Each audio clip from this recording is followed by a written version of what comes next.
This video is going to be all about what is amazing about Vancouver from my point of view. What do I love about this city? And obviously I love it because I wouldn't be here otherwise. I wouldn't have lived 47 years of my life here in the city of Vancouver. Damn, I'm old. But I am. I've decided to stay here, and it's because of some very good reasons. Things that make this city so wonderful, so special. I've got 7 very unique, very personal reasons why I love living in this city. I'm raising 4 young children in this city, and I stay here for very important reasons, and I want to share those with you. And I think you might want to consider these. There's plenty of videos out there on all the bad things about Vancouver, but the truth is it's a wonderful city that you should really seriously consider when you're thinking about moving somewhere other than where you live right now. So stay tuned. We're going to get after it right here.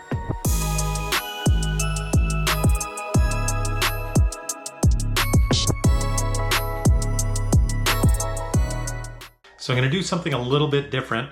I have my son's little treasure box here. I actually brought this back from trekking in the Sahara in Morocco a couple of years ago. And I have my 7 reasons inside. So they're on little pieces of paper. I'm going to pull them out and we're going to follow along based on what I pull. So here we go. Number one,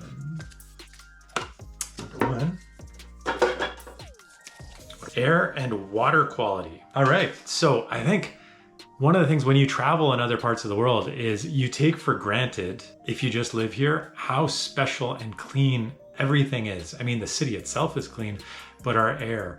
Have you ever traveled to Hawaii and they open that doors on the airplane for the first time and you just get bombarded by that fragrant, aromatic Hawaii smell? You know vacation has begun. It's kind of similar when people arrive in Vancouver and they open the plane doors for the first time and you get bombarded by clean, crisp ocean and mountain air. For a city of its size, an area with 2.5 million people, we are so incredibly lucky to have such incredible air quality, amongst the best in the world. There are exceptions if it's a smoky summer, if there are wildfires in the interior. We do get some smoke that comes down here and then it kind of reverses. It can be bad, but that's an aside. And then water quality as well. One of my favorite things about coming back to Vancouver when I've been traveling somewhere else is actually just to turn the tap on and drink from the tap. There's really no better flavor than Vancouver water. It is so clean, so pure. I really don't understand how anybody that lives here buys bottled water, because the water from the tap tastes way better than what you'll get from a bottle. And I understand in other parts of the world, in other parts of the country, like I would think it was Lake Winnipeg, where everybody in the grocery store was buying in the middle of summer tons of pop and tons of water. And then we went to our cabin, turned on the tap, and it was like a disgusting color, tasted horrible, definitely questionable whether it's drinkable. So absolutely in a place like that, unfortunately, circumstances are different. And so you would buy bottled water. In Vancouver, I have never bought a bottle of water. When you go to a restaurant and they ask for if you'd like tap or bottled, my answer is always tap water, partially because I'm also cheap. Air quality, water quality, you will be blown away coming to Vancouver at the quality, especially if you're coming from a larger community somewhere else in North America. Number 2, going back to our handy treasure chest. Here we go. Number 2 is food. Yes, I love food. I do not like making food though. And lucky for me, I live in a city with an abundance of options. Now that I have 4 children, we don't eat out a lot, but occasionally we'll get takeout. Very occasionally, we've actually tried going to restaurants, and you can see the panic in the waitress's eyes as we approach, all 6 of us, with 4 young children. But nevertheless, city of Vancouver, the Vancouver region has amazing options when it comes to food. At the low end, it's relatively inexpensive. It's really good quality. Sushi, as an example, is in an abundance and it is everywhere and it is so good. So if you love sushi, Vancouver has some of the best in the world. At the high end, we're recognized as one of the preeminent sort of foodie destinations in North America. Michelin finally gave us some Michelin starred restaurants last year, 8 now in the city of Vancouver. Many of them recognized as the top in the country. And so you really can't go wrong if you're looking for good food. And one of the reasons for it is we have people coming from all around the world bringing their own ethnic cuisines to Vancouver. And so you can really find, whether it's Ethiopian or Cuban or French Canadian or French, German, Japanese. I could list so many more countries, but I'm not going to bore you with that. Point being, we just have a plethora of amazing restaurants, and it's tough to choose, honestly. One of my favorites is really Mexican, and when I was a kid, we had no Mexican options in Vancouver, but these days, the tacos and the burritos that you can get in Vancouver, and then there's also just high-end Mexican. There's not just the fast food style. So I'm pretty happy about that personally. But whatever cuisine you're looking for, you're going to be able to find it in Vancouver. You could eat at a different restaurant, at a different amazing restaurant every night of the week, every night of the year in, year out. You can just find new restaurants if that's what you wanted to do. So highly recommend the food scene here in Vancouver, and it's one of the things I really do love. Don't forget to give this video a quick thumbs up. If you're getting any kind of value out of this video, I'd really appreciate it. And I do put out videos just like this about the city of Vancouver, about living here, moving here every single week. So hit that subscribe button if you want to see me next week too. Now back to the video. All right, number 3, here we go. What do we got? Number 3 is diversity. Yeah. Sort of ties into that last one about food, but Vancouver is one of the primary destinations for immigrants coming to Canada. Canada is one of the most open countries for immigration. So, if people aren't moving to Toronto, they're not moving to Montreal, they are moving to Vancouver. And it's really that decision. I think, most popular, most common would be Toronto, but then people really struggle between Montreal and Vancouver. And I would say many immigrants that come to Canada and are, maybe they start in Winnipeg, sorry, I'm giving Winnipeg a hard time in this video, or Halifax or Montreal, they end up moving to Vancouver because they realize or discover that there's a place that offers a lot and is much warmer than many other parts of Canada. And so they end up, you see this migration of immigrants moving around the country and often stopping in Vancouver. And in fact, my own family did that. My parents immigrated to Montreal in the 60s, and they found, the political climate at the time, obviously 60s, very different time, but also just the weather. They had, my sister was only 1 year old, and my mom couldn't go outside with her little daughter in the middle of winter. And so my dad said, well, hey, I hear there's a much warmer part of Canada. Let's try over there. And so they came over to Vancouver. They were going to spend a year, maybe 2, and then go back to Germany, but they loved it so much and they stayed. And it's 50 years later, basically.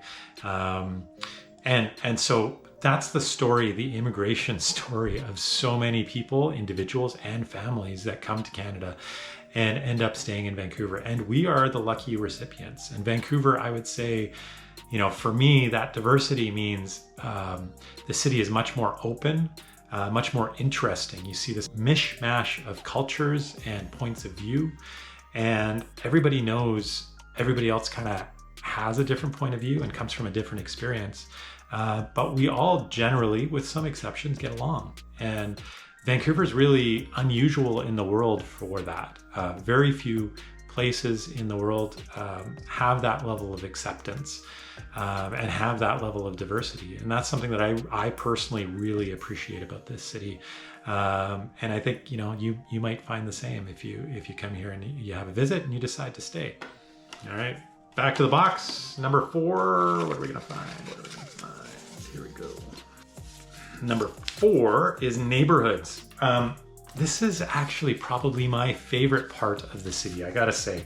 So the city of Vancouver, at least, is made up of these very distinct 22 different neighborhoods, might be 21, 22. And they're all so different. They offer so much. They're sort of these independent, self-sustaining neighborhoods. You could live in Kerrisdale, as an example, or in Kitsilano, and never move out of, your 20 block radius, or roughly the size of the neighborhood. They will have your shopping, your banks, your schools, everything that you need, and you can work in those communities as well. And of course, today, with being able to work from home, you might not need to commute anywhere else. You might not need to, even if your job's not there, you might not need to go downtown. But so many people that have lived here for decades actually don't tend to venture that far out of their own neighborhoods because they offer so much. And then, as I mentioned, they're really distinct communities, cultures in each neighborhood. So somebody that wants to live in a Kitsilano may not want to live in a Marpole and might not feel at home there. And somebody who's in Marpole may not want to be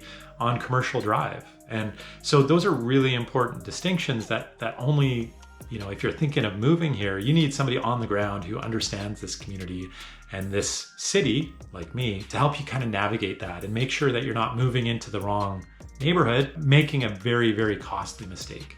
And it's the same way for the suburbs of Vancouver. So, there's areas like North Vancouver and Richmond and Burnaby and Coquitlam, and they're all very distinct suburbs with very distinct neighborhoods in them as well that are all offering their own sets of pros and cons. And you're going to need somebody local who's going to help you navigate that. But as a local and somebody who lives here, I really do love the distinct sort of historic neighborhoods of the city of Vancouver.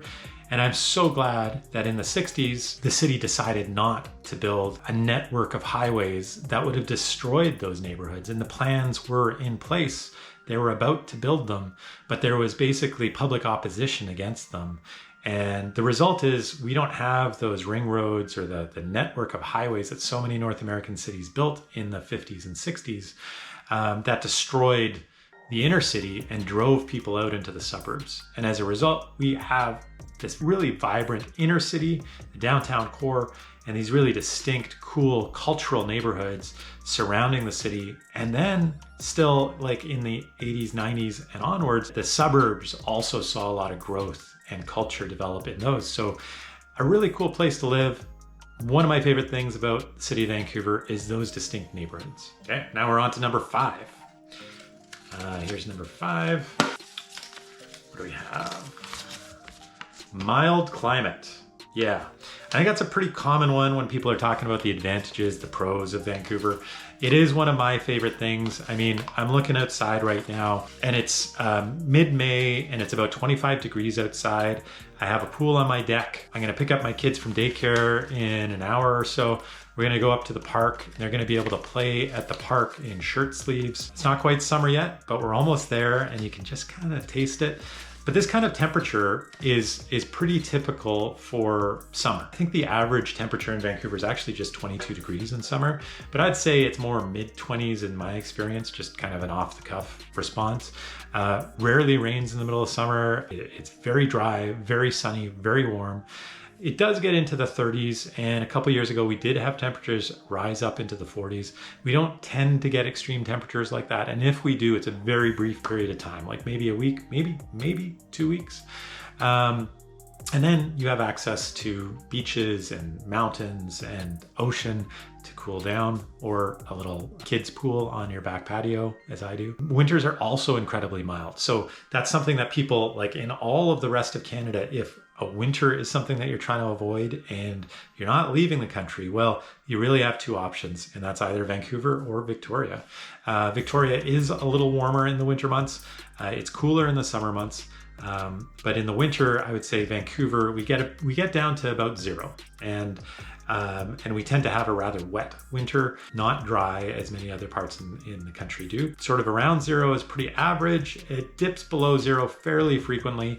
Rarely do we get any significant amounts of snow. So you're not going to be shoveling snow generally if you're living in Vancouver. I did have one winter, I think, when I was like 15, where pretty sure it snowed in a 24-hour period, something crazy like 70 centimeters. And I remember shoveling a lot back then. But usually we get maybe one significant dump, like around 20 centimeters, somewhere between 15 and 25 centimeters. It usually melts pretty quick. And at an extreme, we might get down to about minus 15. And that's about as cold as it'll ever get in Vancouver. So yeah, that mild climate is something that draws a lot of people here. I know, for example, friends that have a convertible car or like to ride their motorbikes. And there's probably only a month out of the year in total, 30, 40 days, where you probably can't take those vehicles out at all because it might be too cold or rain is too heavy. But really, over 300 days a year, you could ride a motorbike in the city of Vancouver. You could get outside well over 300 days a year if you don't mind a little rain. So mild climate, definitely something that I love, especially as somebody that loves to get outside.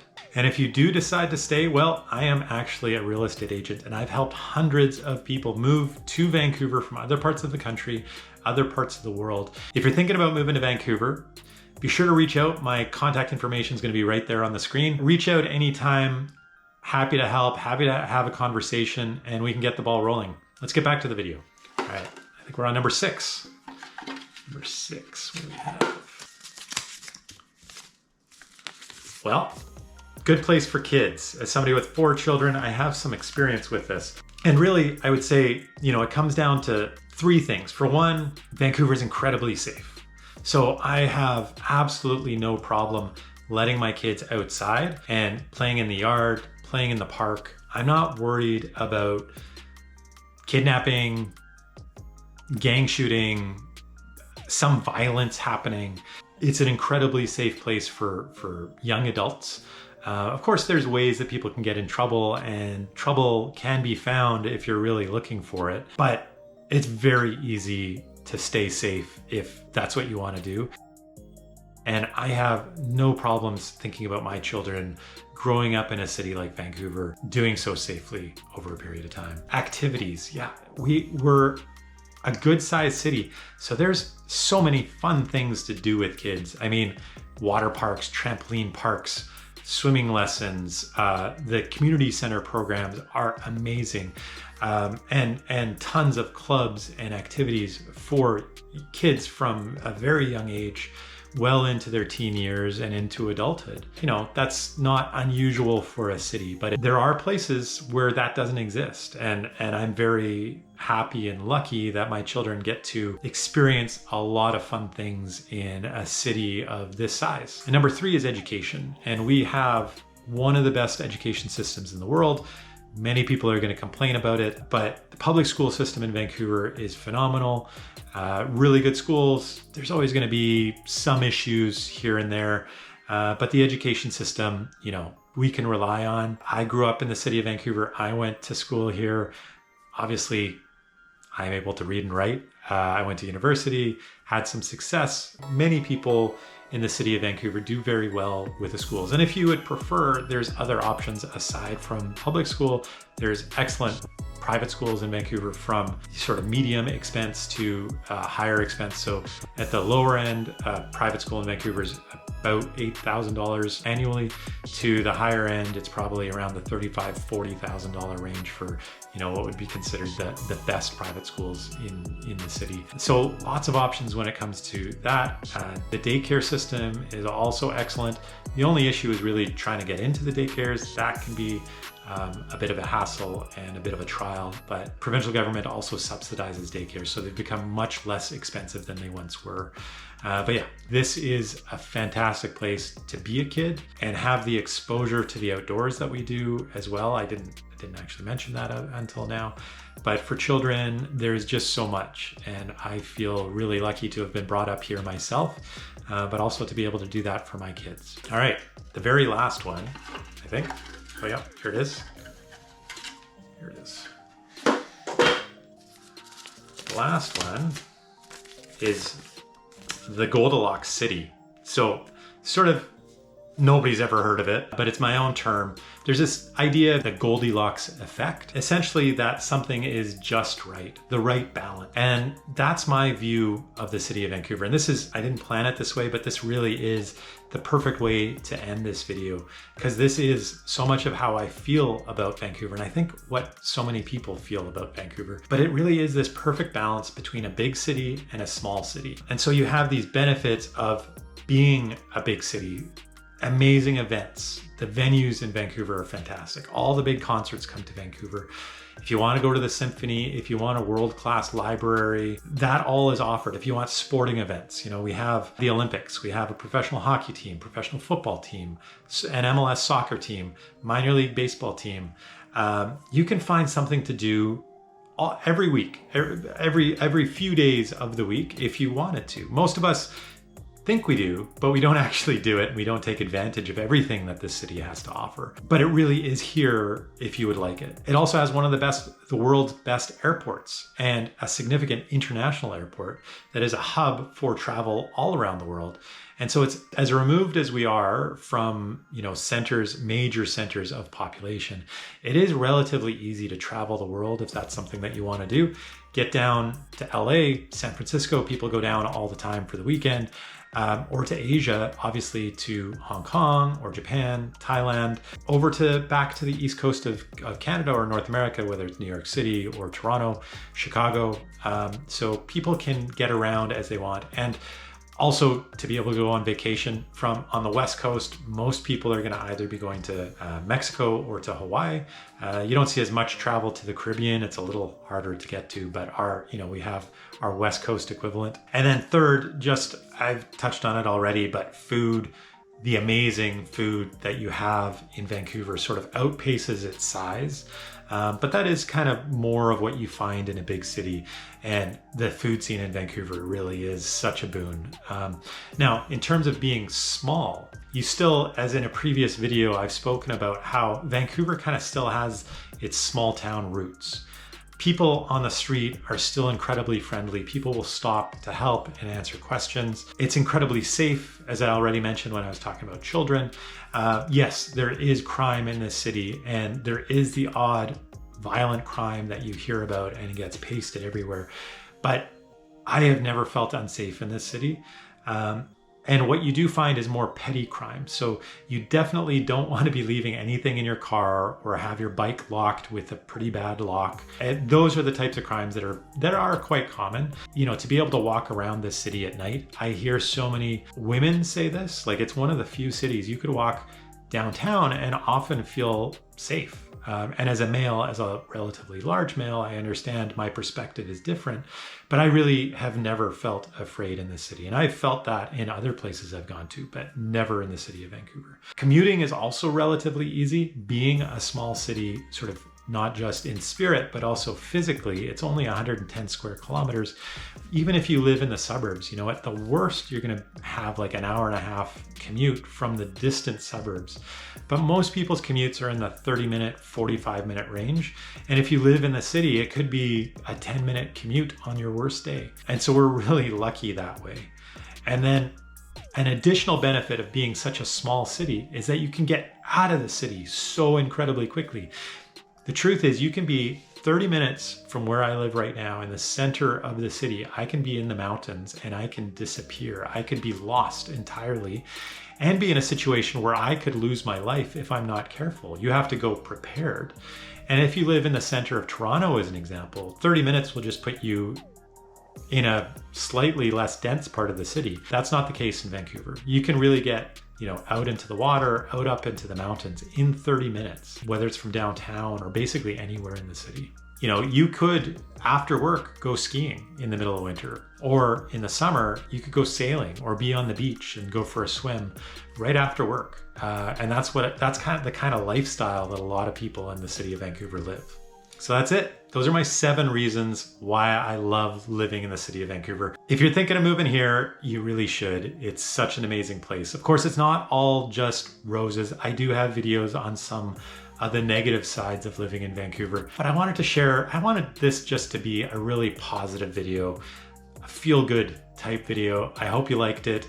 Be sure to give me a thumbs up or subscribe if you want to see more content just like this. And if you really are thinking of moving here, be sure to reach out. My contact information is right there on the screen. We can just start a conversation. We can see how I can help, how I can work with you, and reach out anytime if you'd like my Moving to Vancouver guide. Happy to send that your way. Just need your contact information. Thank you so much for watching. I really appreciate it. And I will see you on the next video next week.